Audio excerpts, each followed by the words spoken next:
মুভিটি শুরু হয় মাতারি নামের কলেজের একটি জনপ্রিয় নাটক গ্রুপকে দেখিয়ে। সেখানে তারা নাটক করছিল যেখানে এই গ্রুপের সকল সদস্যরা একটা ভালো রকমের অ্যাক্টিং করতে পারে, ফলে তারা সকলের মজা করার সাথে সাথে ফার্স্ট প্রাইজকেও নিজের নামে করে নেয়। সকলে খুব ভালো পারফর্ম করতে পেরেছিল, তাই তারা অনেক আনন্দেই ছিল। তখন সেখানে এই দলটি সুরি নামের একজন সদস্যকে দেখানো হয়, যে এই গ্রুপের সকল প্রোগ্রামকে রেকর্ড করে সোশ্যাল মিডিয়ায় পোস্ট করার কাজ করত। সে তার বাবার হোটেলে আসে, আর সেখানে আসার পর জানতে পারা যায় সে খুব মুশকিল অবস্থার মধ্যে দিয়ে জীবন পার করছে। সুরির বাবা চায় সুরি যেন সকল কাজ ছেড়ে দিয়ে তার বাবার হোটেল হ্যান্ডেল করে এবং তাকে কাজে সাহায্য করে, কিন্তু সুরি এমনটা করতে চায় না, কারণ তাকে ভবিষ্যতে কিছু তৈরি হতে হবে। সে তার কম্পিউটার সায়েন্সের পড়া শেষ করতে চাইছিল, যাতে সে কোনো কোম্পানিতে ভালো একটা কাজ পেয়ে যায় এবং বাড়ির অবস্থাকে সে ঠিক করতে পারে। এবার সুরি আমির নামের একটি ছেলের ফটোকপি শপে যায়। সে সুরির ভালো একটা বন্ধু ছিল। যখনই সুরির বাড়িতে ঝগড়া হয়ে যেত, সে তার ফটোকপি শপে এসেই পড়াশোনা করত। এরপরে দেখানো হয় পুরো কলেজ মাতাহারি গ্রুপের সদস্যদের ধুমধাম করে স্বাগত জানাচ্ছে, কারণ তাদের নাটক এশিয়ান ক্যাটেল ফেস্টিভ্যালে দেখানো হবে। আর এই জন্যই মাতাহারি গ্রুপের ফটোগ্রাফার রামা, যে এই গ্রুপের ফাইন্যান্সারও ছিল, সে সকলের জন্য তার বাড়িতে একটি পার্টি রাখে। সেই পার্টিতে সুরি আমিরের সাথে যায়। পার্টিতে যাওয়ার পারমিশন সুরির বাবা তাকে এটা বলেই দেয় যে তুমি সন্ধ্যা পর্যন্ত যদি বাড়িতে আসতে পারো তখনই তুমি যাবে, আর এটা মনে রাখবে তোমার হাত যেন মদ কেনা ছয়। কিন্তু এখানে গ্রুপের সদস্যরা তাকে জিদ করে একটু হলেও মদ খেতে হবে বলে কথায় কথায় সুরিকে মদ খাইয়ে দেয়। আর এর আগে সে কখনোই মদ খায়নি, কিন্তু আজকে মদ খাওয়ার পর তার অনেক ভালো লাগে। এর জন্য সে দেখতে দেখতে ভালোই মদ খেয়ে নেয় আর গভীর নেশায় সকলের সাথে ডান্স করতে থাকে। পার্টি থেকে বেরিয়ে আমিন সুরিকে জিজ্ঞাসা করে, তুমি আজকে এত মদ খেলে কেন? তোমার এত বেশি মদ খাওয়া উচিত হয়নি। তখন পার্টিতে অনেক বেশি লেট হয়ে গিয়েছিল। এদিকে সুরি তো নেশার মধ্যেই ছিল। তার বাবাকে দেওয়া শর্ত এখন তার মনে নেই। সে আমিনকে বলে, তুমি গেলে যাও, আমি এখন যাব না। এটা বলে সে আবারও পার্টির মধ্যে চলে আসে। এরপরের দিন সকালে সুরির ঘুম ভাঙে তার বেডরুমে।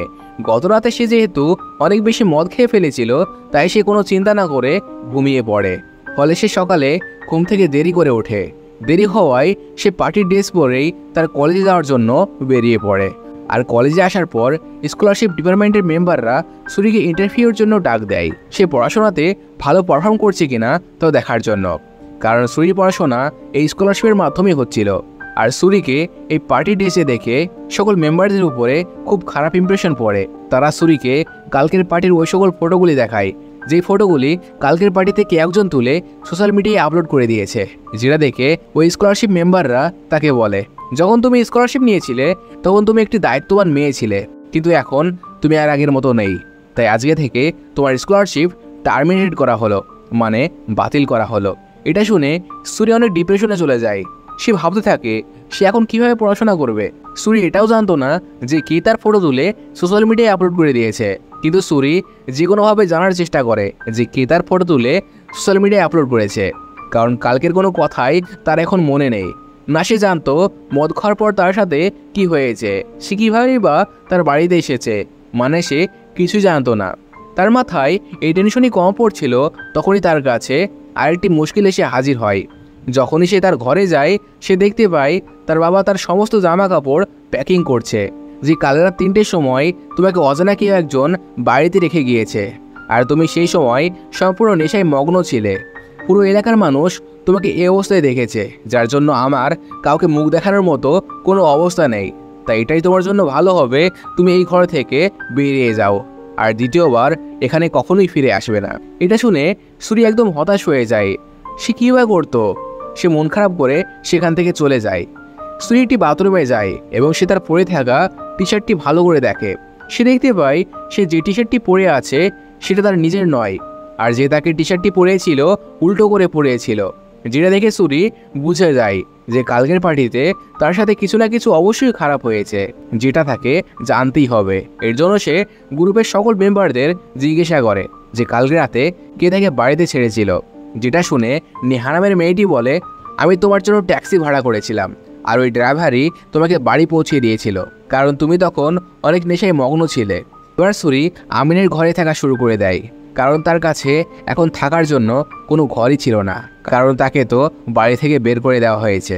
সুরি আমিনকেও জিজ্ঞাসা করে যে তুমি কি জানো যে কাল রাতে আমাকে কে বাড়িতে ছেড়েছিল? আমিন বলে, আমি তো তখনই চলে গিয়েছিলাম যখন তুমি আমাকে রেগে সেখান থেকে চলে যেতে বলেছিলে। এটা শুনে সে আরও টেনশনে পড়ে যায়। সে কিভাবে ওই লোকের খোঁজ করবে যে তার ফটো তুলে সোশ্যাল মিডিয়ায় পোস্ট করেছে। এরপরে তার মাথায় একটা আইডিয়া আসে যে তার ফটো তুলে সোশ্যাল মিডিয়ায় পোস্ট করেছে, তার মোবাইলে হয়তো সেই ফটো এখনও থাকবে। তাই সে চিন্তা করে সে সকলের ফোন হ্যাক করবে যারা সেই দিন পার্টিতে ছিল। আর গ্রুপে যতজন মেম্বার ছিল তাদের কলেজ প্রজেক্টে যত ফটোকপি লাগতো এর জন্য তারা আমিনের কাছে আসতো। এরপরের দিন থেকে যেই আমিনের কাছে ফটোকপির জন্য আসতো, আমিন থেকে বলতো তোমাকে সেটা ট্রান্সফার করতে হবে, কারণ এখন ওয়াইফাই কাজ করছে না। এর জন্য তোমার ফোনকে তারের মাধ্যমে কম্পিউটারের সাথে কানেক্টেড করতে হবে। আর যখনই তাদের ফোন কম্পিউটারের সাথে কানেক্টেড হতো তাদের গ্যালারির সমস্ত ফটো সুরি কপি করে নিত। কিন্তু এতে করে কোনো ফায়দা হয় না। সে যতজনেরই গ্যালারির ফটো কপি করে কারোর ফোনেই সে তার ফটো পায় না। এরপরে সুরি নিয়ার সাথে ওই ট্যাক্সি কোম্পানিতে আসে, যেই কোম্পানির ড্রাইভার তাকে সেই দিন রাতে বাড়িতে রেখে এসেছিল। এখানে আসার পর সুরি জানতে পারে যে ট্যাক্সিতে করে তাকে বাড়িতে ছাড়া হয়েছিল সেই ট্যাক্সিটি বুরহান নামের একটি বৃদ্ধ লোক চালাতো, যে কালকে অনেক সময় ধরে একটি পার্কে গাড়ি থামিয়েছিল। সুরিদের তার বাড়িতে নিয়ে গেলে বুরহান তাকে বলে, কালকে আমার গাড়ি পাংচার হওয়ার কারণে আমাকে পার্কিংয়ে অনেকক্ষণ ধরে থামতে হয়, যেই টায়ার চেঞ্জ করে আমি চলে গিয়েছিলাম। এর সাথে কোম্পানির লোকেরা তাকে বলে সে অনেক দিন ধরে আমাদের সাথে কাজ করছে, সে এমনটা কখনোই করতে পারে না। এর জন্য সুরি সেখান থেকে হতাশ হয়ে বেরিয়ে যায়। এবার সুরি আবারও গ্রুপের মেম্বারদের কপি করা ফটোগুলি ভালো করে চেক করতে থাকে, যা থেকে সে জানতে পারে গ্রুপের তারিক নামের যেই ছেলেটি ছিল সেই প্রথমে তাকে মদ খাওয়ার জন্য অফার দিয়েছিল। যা থেকে সুরির এটাই মনে হয় হয়তো সেই আমার মধ্যে কিছু মিশিয়ে দিয়েছিল, যার জন্য আমি বেহুশ হয়ে গিয়েছিলাম। সুরি জানতে পারে তারিক নামের সেই ছেলেটি কোন ওষুধের গাছও সেবন করে। এবার এই কথাটা ভালো করে জানার জন্য যে তারেক কিছু করেছিল কিংবা করেনি, সুরির আমার ঘরে এসে তার সিসিটিভি ফুটেজ ভালো করে চেক করে, যেখানে সে জানতে পারে যখন সে পার্টিতে অনেক মদ খেয়ে বেহুশ হয়ে গিয়েছিল তারেক তখন কি জেনেছিল যে তার ওষুধ নিচ্ছিল। ওষুধ তাকে ডাক্তারি নেওয়ার জন্য বলেছিল, যেটা থেকে এটা স্পষ্ট হয়ে যায় যে এই বিষয়ে তারেক একদম নির্দোষ। এর সাথে সাথে সিসিটিভি ফুটেজের মাধ্যমে এটাও জানা যায় যে সেই রাতে সোশ্যাল মিডিয়ায় সুরির ফটো আর কেউ পোস্ট করেনি, বরং সেই বেহুশ অবস্থায় নিজের ফটো সোশ্যাল মিডিয়ায় পোস্ট করেছিল। আর এই বিষয়টা জানার পর গ্রুপের সমস্ত সদস্যরা তার উপরে দোষারোপ করতে থাকে যে তুমি নিজেই তোমার ফটো পোস্ট করেছো এবং সকলের উপরে দোষ দিচ্ছ। এরপরে সুরি অনেক অবাক হয়ে যায়। সে ভাবতে থাকে সে এমনটা কিভাবে করলো, তার এই সম্বন্ধে কিছুই মনে নেই। তাই সে এটা জানার জন্য সে পুরো রাস্তাকে আমিনের সাথে চেক করতে থাকে। যে রাতে বোরহান তাকে ট্যাক্সি করে বাড়িতে ছেড়েছিল সে কোনো প্রমাণ পায় না, কিন্তু পার্কে একটি জায়গায় সে একটি মূর্তিকে দেখতে পায়।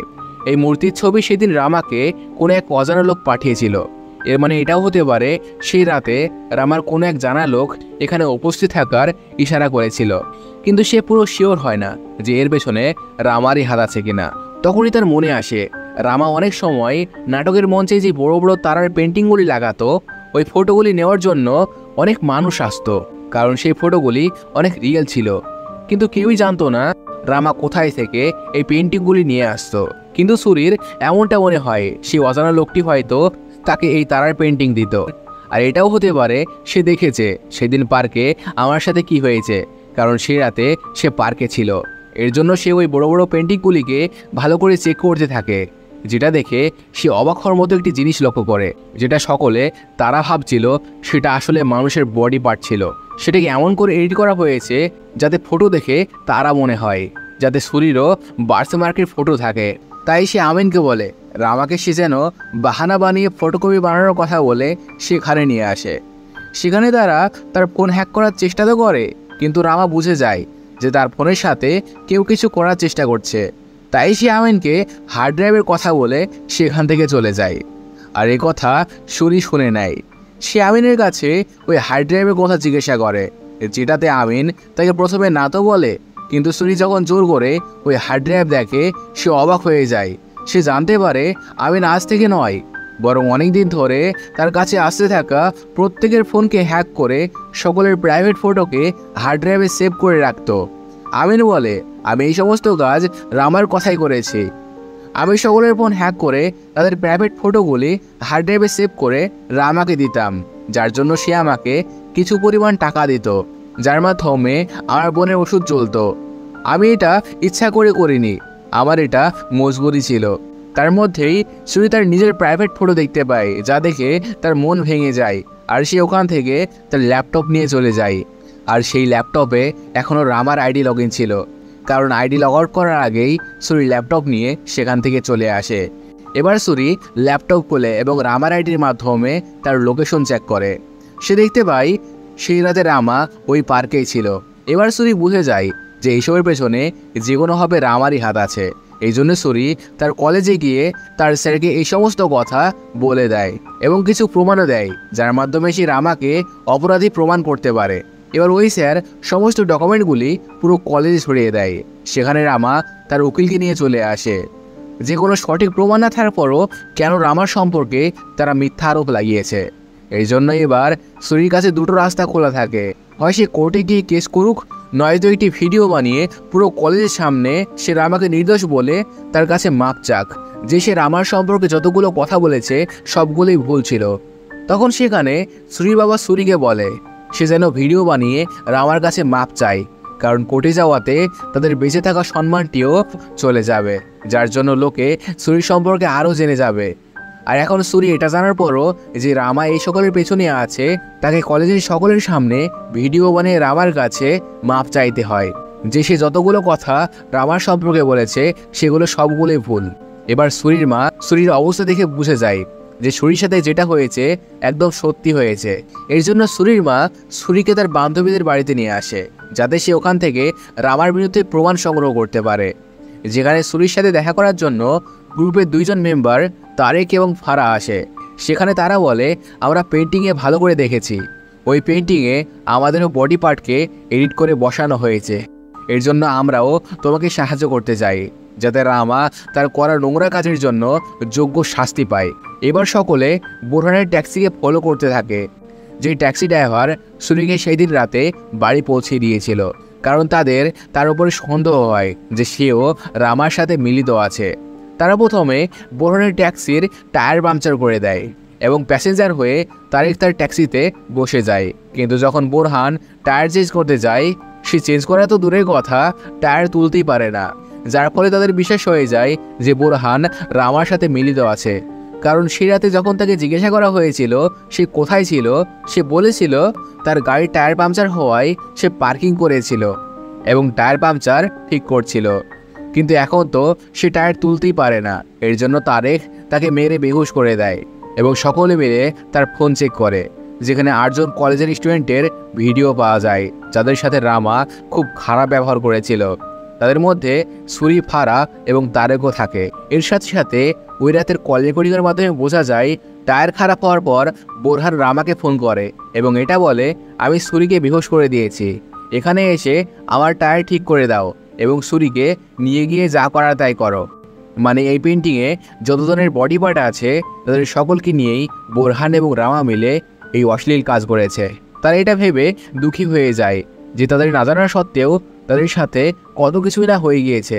এবার তাদের কাছে ওই ভিডিওটির মাধ্যমে একটি শক্তপোক্তা প্রমাণ চলে এসেছিল, যার মাধ্যমে রামাকে জেল যাওয়া থেকে কেউ আটকাতে পারবে না। কিন্তু তখনই রামা এবং তার দলবল সেখানে চলে আসে এবং তাদের ধরে ফেলে, কারণ তারিকের ট্যাক্সিতে বসার আগেই বোরহানের তার উপরে সন্দেহ হয়ে গিয়েছিল। তাই সে আগে থেকেই রামাকে মেসেজ করে সকল কথা বলে দেয়। সেখানে তাদের কাছে রামা আসে এবং বলে তোমরা আমার বিরুদ্ধে যতই কিছু করো না কেন, আমার বিরুদ্ধে যতই প্রমাণ সংগ্রহ করো না কেন, আমাকে তোমরা কিছুই করতে পারবে না।